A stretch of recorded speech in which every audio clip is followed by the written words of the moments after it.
Alien bullies versus human girl, the galaxy learns who's dangerous. The Academy of Unified Species was supposed to be the pinnacle of peace, where young minds from 100 civilizations learned diplomacy, engineering, and war only in theory. That was the dream. The reality was that students brought their own prejudices, and humans, few in number, newly admitted, from a death world still whispered about, were easy targets. Lyra Dunn was one of them. She wasn't a soldier, she wasn't even a top student, just a quiet girl from Earth, scholarship in hand, sitting alone at her table when the Vorzek twins slithered over.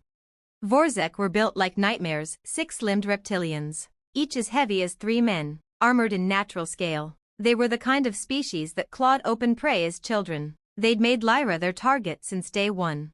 Still eating that sludge? One sneered, swiping her tray and letting the nutrient mash splatter across the floor. Laughter followed. Maybe your primitive planet doesn't know proper sustenance. Here, crawl and lick it clean. Show us how a deathworlder really eats. The cafeteria filled with whispers, none daring to interfere, not against Vorzek. Lyra exhaled, her hands trembled, but not with fear. She had warned them. You should stop, she said quietly. The twins roared with laughter. One shoved her shoulder, expecting her to topple. She didn't move. He shoved harder. The table groaned from the pressure. And then, Lyra moved. A human growing up on Earth didn't think of themselves as strong. Gravity was just normal. Reflexes were just life. But against aliens raised in softer worlds? Against predators who thought muscle meant superiority? Lyra grabbed the twins' wrist. Bones cracked. The cafeteria went silent. Before the second could react, she pivoted, drove her elbow into his chest, enough force to launch the massive reptilian half across the room. He landed in a heap, gasping, stunned. The first twin shrieked, clutching his ruined arm. Lyra stood over them, voice steady, words sharp enough to cut.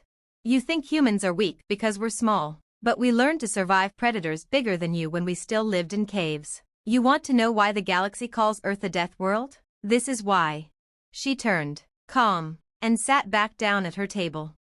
Nobody laughed this time. Nobody even moved. The Vorzek twins didn't come back the next day. But rumors spread, fast. Within a week, cadets whispered in a dozen tongues. The human girl broke a Vorzek with one hand. She warned them first. Humans don't bluff. And across the galaxy, military academies, admirals, and even warlords read the reports. For the first time, the galaxy didn't see humans as curiosities. They saw them for what they were. The most dangerous species in the room. Do you want me to expand this into a longer, multi-scene story, showing the build-up, the bullies plotting, and the aftermath at the academy? Or keep it as a short punchy HFY tale like this? Got it, let's carry the story forward. Here's the next part, showing the aftermath at the academy. Part 2, the academy reacts. The Vorzek twins didn't show up to class for 3 days. Rumors had outpaced the truth. By the time Lyra walked into the amphitheater, she could feel eyes tracking her every step. Deathworlder. Broke his arm like it was nothing. Her kind hunt predators for sport. The whispers weren't meant for her ears, but Lyra heard them anyway. She lowered her gaze, sliding into a back seat. She hadn't wanted this. She hadn't wanted attention. But attention had found her. Professor Thalvek, a broad-shelled Makar, paused mid-lecture when Lyra entered. His compound eyes shifted briefly toward her before continuing the lesson. Normally, he never missed a beat. Today, his claws twitched against the lectern. By the end of class, Lyra knew why.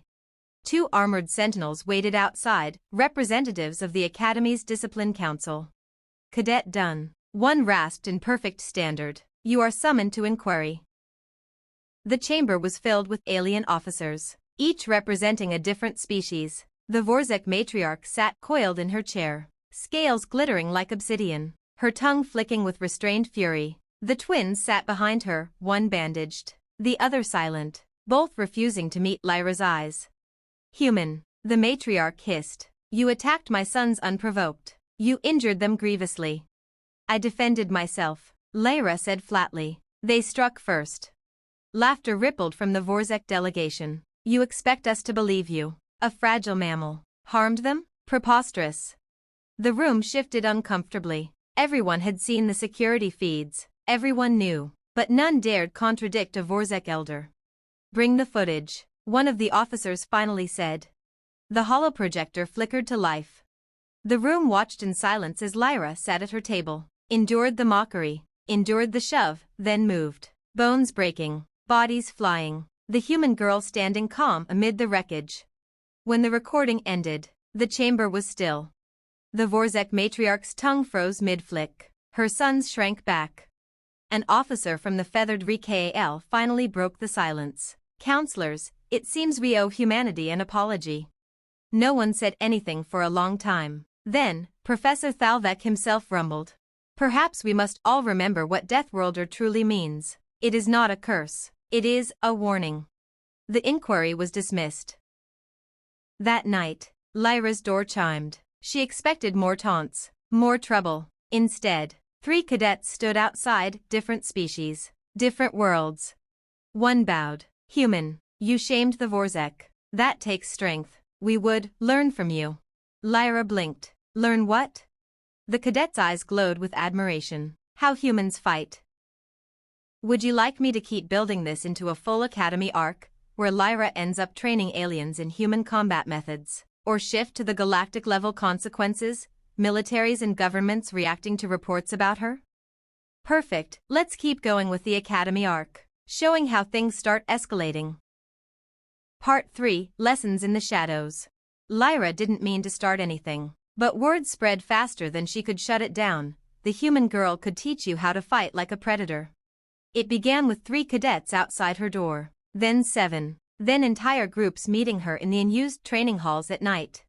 At first, she refused. "I'm not a soldier. I'm not even trained for this. Back home, I boxed a little, learned some grappling. That's it." But aliens didn't care. To the RKAL, raised on low-gravity worlds, her footwork looked like sorcery. To the soft-bodied Zelthari, her ability to take a hit and keep standing seemed impossible. Even the insectoid K3 stared in awe when she explained the concept of using your enemy's strength against them. "Humans don't fight fair," she told them. "We can't afford to. We grew up in a world where everything was stronger, faster, tougher. If we played by the rules, we died." Her audience leaned in, listening as though she were preaching ancient wisdom instead of describing a high school wrestling meet. The Vorzek, humiliated, seethed. They watched as other cadets began shadowing the human. The twins, once feared, were now mocked in hushed tones, beaten by a fragile mammal. They couldn't stand it. So they plotted. It happened 3 weeks later in the sim arena. Combat exercises were supposed to be monitored, controlled, safe, but safety meant nothing when cadets bribed technicians to accidentally disable failsafes. Lyra's team, 3 aliens she had trained, entered the simulation expecting a mock skirmish. Instead, they were ambushed by 6 Vorzek, armed with live shock blades. The first blow nearly took her teammate's head off. Sparks flew as the blade carved through armor plating that should have been sealed. "Not a drill," Lyra shouted, shoving the cadet out of the way. "They're trying to kill us." The Vorzek laughed as they closed in.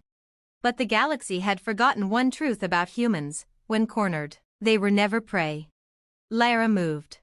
She ducked under a swing, ripped the blade free from one attacker's grip, and used his own momentum to drive him into the arena wall. Another lunged. She sidestepped, striking low, shattering a kneecap. Her teammates, terrified at first, remembered her lessons. They regrouped, striking fast, striking dirty, refusing to meet the Vorzek's strength head-on. When the dust settled, 6 reptilians lay sprawled and broken. Lyra stood, chest heaving, blood running from a shallow cut across her cheek. The observers, silent in the control booth, stared at the carnage. The simulation feed had broadcast across the academy. Every cadet had just watched a human girl dismantle an ambush meant to kill her. And once again, the lesson echoed across every species in the halls. You cannot bully humanity, you can only wake it up. "Would you like me to keep the focus inside the academy? Lyra building a reputation and maybe being recruited by military factions? Or zoom out to the galactic scale, admirals and governments whispering about the human threat?" Alright, time to zoom out and show the galactic consequences. Part 4, Whispers in the War Rooms. The footage of the ambush traveled faster than any official inquiry could contain. Every species had cadets at the academy, and every cadet had family, officers, or political patrons eager for gossip. By the end of the week, admirals and intelligence directors across a dozen star nations had seen the same recording. A Vorzek strike squad, bigger, stronger, and armed. A lone human girl and 3 inexperienced cadets. The aftermath, 6 Vorzek incapacitated, the human untouched except for a scratch. The analysts dissected the battle frame by frame. Her speed is within expected human parameters. But the prediction, the angles, she fights as if she sees the future. Not future, experience. She anticipates predatory movement patterns. She adapted instantly. No hesitation. That's not training. That's instinct. The final report circulated among the war councils under a chilling header. Earth species, unsafe to provoke. Back at the academy, things had changed.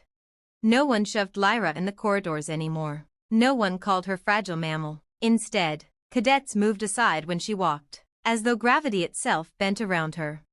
Even the Vorzek twins avoided her eyes. Professor Thalvek summoned her privately one evening. You realize what you've done, Cadet Dunn? His mandibles clicked in irritation, or maybe admiration. You have upset balances older than your civilization's spaceflight. Lyra frowned. I didn't ask for any of this. History doesn't care what you ask, Thalvek said. History cares what you do. He slid a datapad across the desk. Classified orders. Earth has just been invited to the High War Games. No species from a death world has ever been, until now. And they asked for you, specifically. Lyra stared at the datapad, heart pounding. Why me? Thalvek's eyes gleamed. Because the galaxy has finally remembered why your world is called a death world, and they want to see how far humanity can go before it scares them too much. Do you want me to take the next chapter into the war games themselves, Lyra versus elite alien warriors on a galactic stage, or show how Earth's governments react to suddenly being pulled into the spotlight? Got it, let's take Lyra straight into the war games. Part 5, The War Games. The war games weren't a sport. They were the galaxy's way of testing power without igniting real wars, each empire sending their finest young to fight in controlled arenas. Victories brought prestige. Defeat meant shame. For the first time, humanity had a seat at the table. And the galaxy laughed. What will they send? A single cadet? They've barely had faster-than-light travel for a century. Let them be crushed. It will remind them of their place. The arena on Karvik Prime could seat 500,000 spectators. The noise was deafening as champions from 30 species took their oaths. Hulking Vorzek warriors, agile Rikael duelists, the crystalline Asari, whose bodies refracted light into blinding weapons. And one human girl, standing alone, unarmored except for the standard cadet vest. The crowd jeered. Some even threw objects into the pit. Lyra closed her eyes. She could almost hear her father back home. Kid, when you're the underdog, you don't play their game, you make them play yours. The horn blared. The war games began. The first challenger was a 4-armed Zari, wielding plasma-edged axes. He charged with a roar. Lyra didn't meet him head-on. She sidestepped, rolled under his swing, and slammed her heel into the joint of his forward knee. The Zari collapsed, shrieking, before he even realized he'd lost. Gasps rippled through the arena. The next came prepared, a winged Asari, darting in flashes of blinding light. Lyra shut her eyes, relying on sound, on instinct. The Asari struck where she wasn't, and her counterpunch landed where its crystal jaw should never have been exposed. Shards scattered across the sand. The crowd fell silent. One by one, they came. A Vorzek champion, twice her size, disarmed and thrown into the dirt. A Rikael duelist, known for speed, outmaneuvered and tripped into his own blade. Even a machine combatant from the Synth Dominion, disabled when Lyra jammed a stolen blade into its processor core. By the end, the arena floor was littered with the defeated. And the human girl still stood. The crowd, stunned into silence, didn't know whether to boo or cheer. The High Council whispered in their box seats. their faces pale, their tendrils or mandibles or scales twitching nervously. Because this wasn't just victory. This was a demonstration. A lone human cadet had beaten their best, and she hadn't even looked tired. When the horn signaled the end, Lyra raised her eyes to the council seats. Her voice, carried by the amplifiers, rang through the stunned arena. Now you know, humanity didn't come here to play your games, we came here to survive, and if you make the mistake of thinking we won't, then you're the ones in danger. The silence broke, half the arena roared in awe, the other half sat frozen in dread. And across the galaxy, leaders sent urgent transmissions to their war rooms. The galaxy had just met its new predator. Do you want me to carry the next part into the political storm, alliances forming, enemies scheming, Earth suddenly courted and threatened, or keep it on Lyra's personal story, her struggle with suddenly being the face of humanity? All right, now we move into the political storm that follows Lyra's War Games victory. Part 6, The Shockwave. The War Games had always been theater. Win or lose, champions returned home as symbols, not soldiers, but Lyra's victories weren't symbolic. They were proof. Proof that a species the galaxy had dismissed as primitive could dismantle their champions with nothing but instinct, grit, and brutality. Within days, transmissions raced across the stars. The Vorzek Empire demanded sanctions on Earth, declaring humanity a destabilizing predator species. The Rekal clans offered trade treaties, hoping to secure human friendship before anyone else. The Synth Dominion began wargaming scenarios, calculating probabilities of human insurgents against machine fleets, and finding the numbers alarming. The Asari Collective went silent. Intelligence analysts whispered that silence meant fear.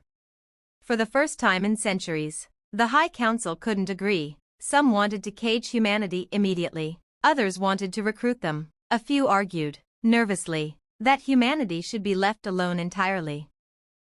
Back on Earth, things weren't calmer. Lyra's image had spread across every news network, the lone cadet standing over fallen champions, bloodied but unbowed. On Earth, she was a hero. In orbit, she was a bargaining chip. The Terran Union's president convened an emergency summit with the Joint Defense Council. Half the galaxy wants to ally with us, the other half wants us erased, he said grimly, and all of this because of one girl. Admiral Chen, grizzled and unimpressed, leaned forward. Not one girl, one human. They've seen what we are capable of when backed into a corner. That's what terrifies them. Done was just the spark. But we're not ready for galactic war, a counselor protested. We've barely colonized 20 systems. Chen's lips thinned into a smile. Neither were our ancestors ready for wolves, for plagues, for storms. Didn't stop us then, won't stop us now. Lyra, meanwhile, had been confined in the academy under protective observation. Protective was a polite word. She knew a gilded cage when she saw one. Guards at every door, politicians lining up to speak to her, offers of medals, citizenships, marriage alliances from species she barely recognized. She turned them all down. One night, Professor Thalvek visited her again. His mandibles clicked softly as he watched her stare out the viewport. You've changed the galaxy, he said. Lyra shook her head. I didn't want to change anything. I just wanted to be left alone. Thalvek's eyes gleamed. And that, Cadet Dunn, is why they fear you. Predators hunger for power, prey grovel for safety. But you, humans, fight only when pushed. Which means the galaxy can never know when you will strike. He leaned closer. And that uncertainty, Lyra Dunn, is more dangerous than any weapon. Across the stars, fleets mobilized, treaties shifted, assassins sharpened their blades. Because for the first time in millennia, every empire agreed on one thing. Humanity could not be ignored. Do you want me to take the next part toward open conflict, the galaxy trying to test humanity with real war? Or keep it more focused on Lyra herself, her choices, her role as an unwilling symbol? All right, let's push forward into open conflict, where the galaxy finally decides to test humanity. Part 7, The First Strike. The decision came cloaked in diplomacy. The Vorzek delegation stood before the High Council, scales shimmering, voices laced with venom. Humanity is unstable. a danger to every civilized world. They must be contained, before their feral instincts spread like disease. Others hesitated, but the Vorzek pushed harder. They demanded a trial conflict, a controlled enforcement action to demonstrate that humanity could be tamed. And so, fleets began to move. Officially, it was a sanctioned patrol. Unofficially, it was the beginning of war. Lyra wasn't supposed to hear about it, but when you're the center of every rumor, secrets have a way of finding you. She sat in her quarters when the message came, smuggled through 3 alien cadets who had become her friends. Vorzek warships entered Sol space. Earth refuses to surrender. Fighting is imminent.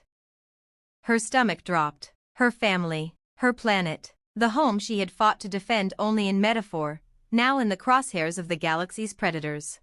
She didn't hesitate. She stormed straight into the command wing of the Academy, past startled guards, and slammed her hands onto Professor Thalvek's desk. "Send me home," she demanded. Thalvek tilted his head. "Cadet Dunn, you are under protection. Protection won't matter if Sol burns. I won the war games. The galaxy watched. If they want to know what humanity really is, then I'll show them out there." For a long moment, Thalvek studied her. Then, slowly, his mandibles clicked in what might have been approval or resignation. "Very well, human, but understand this, when you go, you will not return as a cadet. You will return as something far more dangerous." The Battle of Sol had already begun by the time her shuttle slipped through the blockade. Vorzek cruisers, black and jagged, rained fire down on orbital platforms. Terran defense ships, older, smaller, fought back with desperate ferocity. From her viewport, Lyra saw streaks of fire cutting across Earth's skies. She clenched her fists. She was no soldier, no admiral, but she was human, and she carried with her the one weapon the galaxy still underestimated, the will to survive. The shuttle dropped into the chaos. And for the first time, Lyra Dunn stepped onto a real battlefield. Do you want the next part to dive into the Battle of Sol itself, Lyra fighting alongside Earth's defenders, or focus on how the galaxy reacts as the first reports of human resistance start coming back? Alright, let's dive into the Battle of Sol itself. Part 8, The Battle of Sol. Earth's skies burned. Vorzek warships hung in low orbit, their plasma cannons pounding Terran platforms into molten debris. For every Vorzek cruiser, humanity fielded 3 smaller frigates, older, undergunned, patched together from shipyards that had never built for war. But what the Vorzek hadn't counted on was how humans fought. Where Vorzek battle doctrine favored direct, crushing assaults, human ships scattered like sparks in the wind, weaving between wreckage, using debris as cover. They struck fast, unpredictably, vanishing before the enemy could react. It wasn't elegant. It wasn't disciplined. It was survival. And survival was something humans had perfected. Lyra was ferried straight to the Defense Command Center buried beneath Luna's surface. The moment she entered, every officer turned. She was still in cadet grays, but they knew her face, broadcast across the galaxy after the war games. "Cadet Dunn?" Admiral Chen barked. "Didn't expect the Academy's prizefighter in my bunker." Lyra met his gaze without flinching. "Sir, I'm not here for ceremony. I'm here to fight." Chen studied her for a long moment. Then he grinned, sharp as broken glass. "Good. We're running short on miracles." Hours later, Lyra was strapped into a dropship, descending toward Earth. The Vorzek had deployed shock troops, towering reptilian warriors in powered armor, onto the streets of New Shanghai. Terran ground forces were buckling. As the dropship rattled through atmosphere, Lyra gripped her rifle. It felt strange, heavy in her hands. She had trained in hand-to-hand combat, not war zones, but she forced her fear down. Her mind replayed her father's voice, "Kid, humans don't fight fair. We fight to win." The doors blew open. New Shanghai's skyline was ablaze. Towers smoldered. Civilians fled through the streets as Vorzek soldiers herded them like cattle. Lyra jumped. She hit the ground running, her squad scattering around her. Plasma fire screamed past. A Vorzek soldier roared and swung its massive blade at her. Instinct took over. She sidestepped, drove her rifle butt into its jaw, and emptied a burst into the exposed joint of its armor. The giant toppled, bellowing. Her squad froze for half a second, stunned. Then they surged forward, rallying behind her. In the chaos, Lyra became what the galaxy had feared since the War Games, not a cadet, not a symbol. A predator. From orbit, Vorzek commanders demanded status updates. From the streets, Terran soldiers shouted a new rallying cry. Follow the human girl. And as footage spread, raw, bloody, unfiltered, the galaxy watched again. Humanity was not breaking, humanity was learning. And every empire that had ever scoffed at Earth felt a tremor of unease. Because this was only the beginning. Do you want the next part to show Lyra leading humans to their first true victory against the Vorzek? Or cut away to the Galactic Council chambers, where leaders realize too late that they've unleashed a war they can't control? Perfect, now it's time for the turning point, humanity's first true victory in the Battle of Sol. Part 9, When the Predator Wakes. The Vorzek were not used to losing. Their doctrine was simple: overwhelm with size, strength, and terror until resistance shattered. Against most species, it worked. But Earth was not most species. In New Shanghai, Lyra's squad had become a wedge, punching holes in the Vorzek lines, spreading chaos wherever they moved. Word spread through comm channels. The cadet is leading a counterattack. She's breaking them. The Vorzek bleed. Terran soldiers, bloodied, exhausted, half-defeated, began to rally. They didn't fight in formation. They didn't follow doctrine. They fought in packs, in mobs, in desperate bursts of fury. And it worked. Vorzek formations, used to prey scattering in panic, instead found themselves hunted in alleys, pulled down by swarms of humans who refused to die quietly. In orbit, Admiral Chen watched the tactical feeds. For the first time since the invasion began, Vorzek units were pulling back. By God, he whispered, they're afraid. He slammed his fist on the console. Signal all Terran ships, push hard, every ship, every gun, now, while they're reeling. The sky above Earth became a storm. Terran frigates and defense drones surged forward, weaving through plasma fire, smashing into Vorzek ships at suicidal ranges. Some detonated reactors deliberately, dragging enemy cruisers into the fire with them. The Vorzek had expected humans to break. Instead, they discovered something far worse. Humans didn't just fight to survive. They fought to win. By nightfall, the impossible had happened. The Vorzek fleet broke orbit, wounded, burning, abandoning ground troops to save themselves. In the streets of New Shanghai, cheers erupted as Terran banners were raised again. Lyra sat against the rubble of a shattered tower, armor scorched, hands trembling from exhaustion. Around her, soldiers chanted her name, not as a cadet, but as the spark that had lit humanity's fire. She whispered to herself, barely audible, "We survived." But in the command chambers of a dozen empires, the whispers were far darker. "If this is what one human cadet can do," an Asari elder said, voice brittle with fear, "what happens when all of them rise?" And in that silence, a truth settled across the galaxy like a shadow. They hadn't tested humanity's strength, they had only woken it. Would you like the next part to show the Galactic Council panicking as empires scramble to respond, or stay with Lyra on Earth, as she faces the weight of being humanity's new symbol? Excellent, let's widen the scope now and show the Galactic Council's panic after Sol. Part 10, Fear in the Council. The High Council chamber had not been this full in centuries. Every major empire had sent representatives. The air buzzed with tension, mandibles clicking, tendrils twitching, feathers shivering in agitation. The Vorzek matriarch was livid, her tongue flicking as she slammed a clawed hand against the marble table. Unacceptable. My fleets were sabotaged. This was no victory of theirs, it was trickery. Her words met only silence. The counselors had all seen the same raw battle feeds. Humanity had not won with tricks, they had won with ferocity.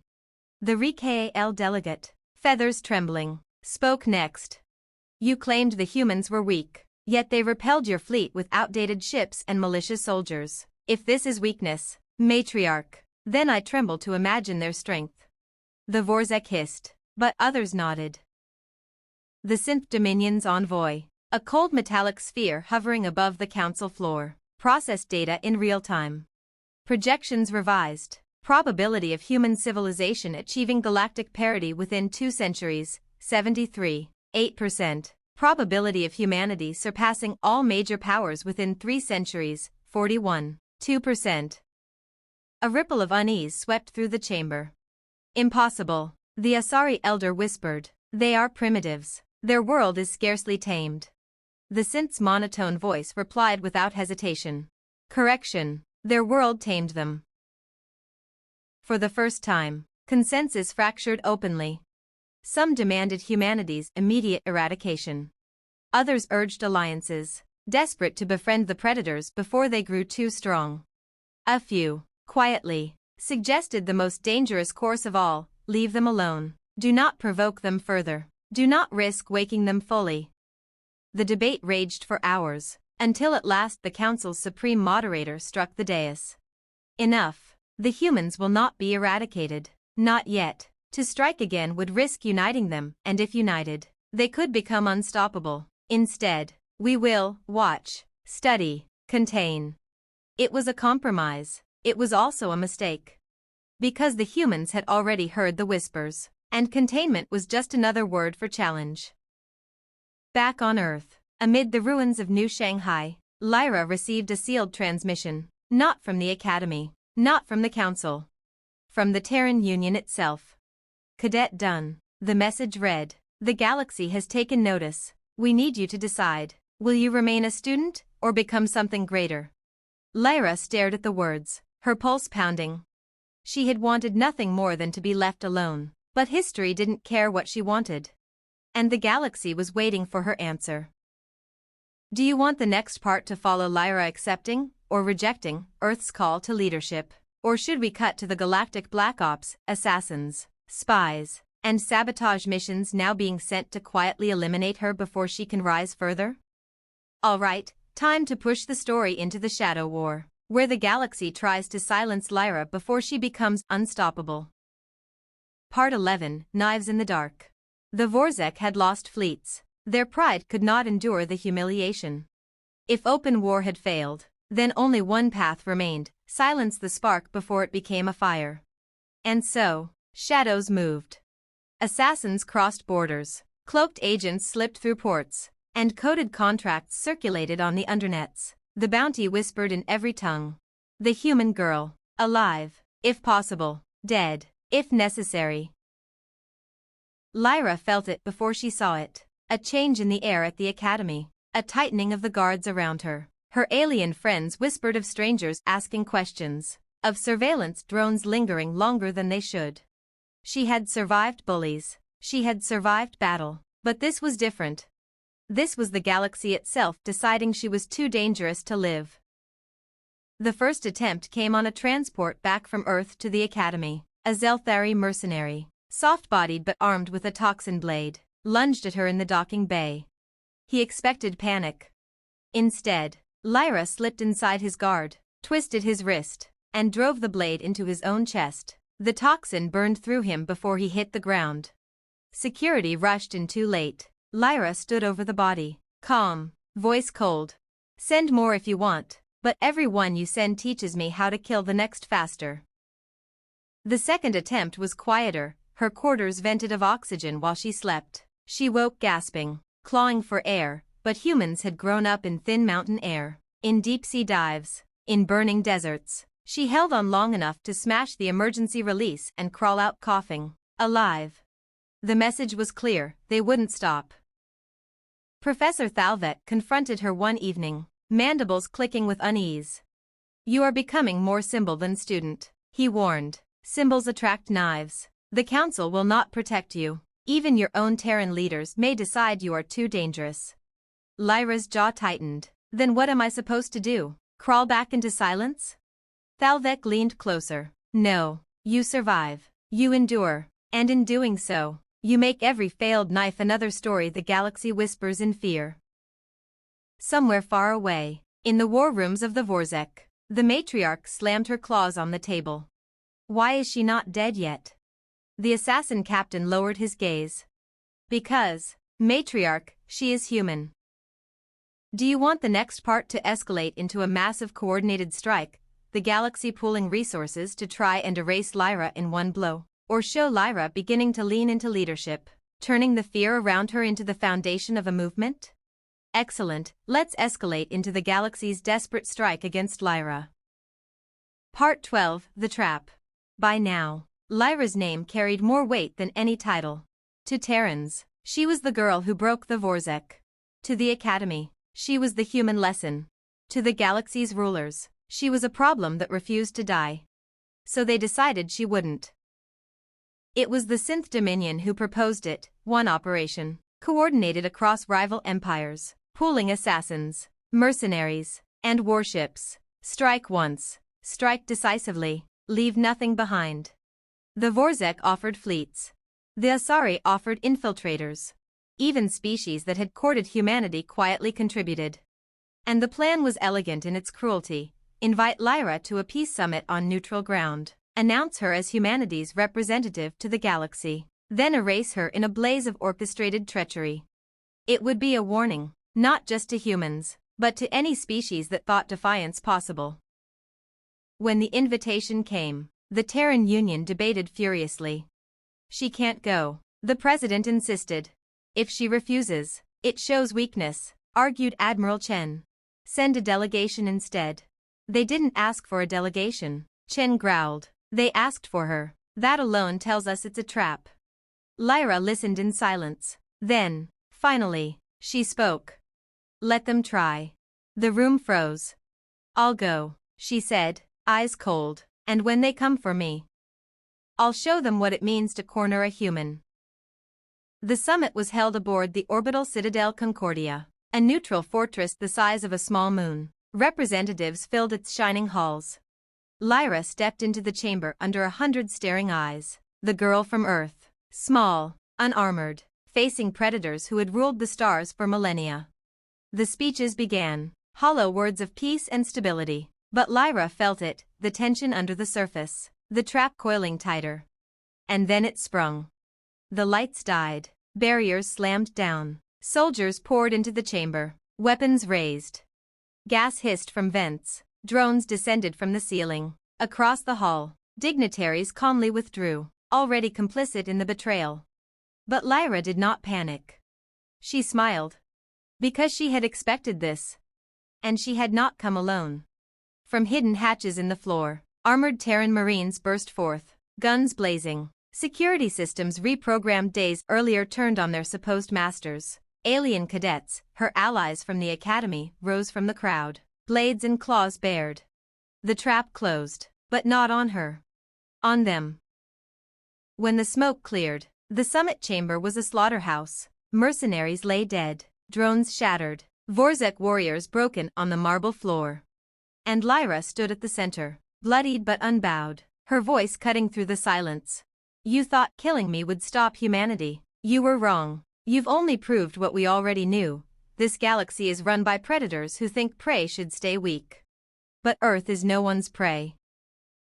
In that moment, every leader in the chamber understood. The assassination had failed. The girl had survived.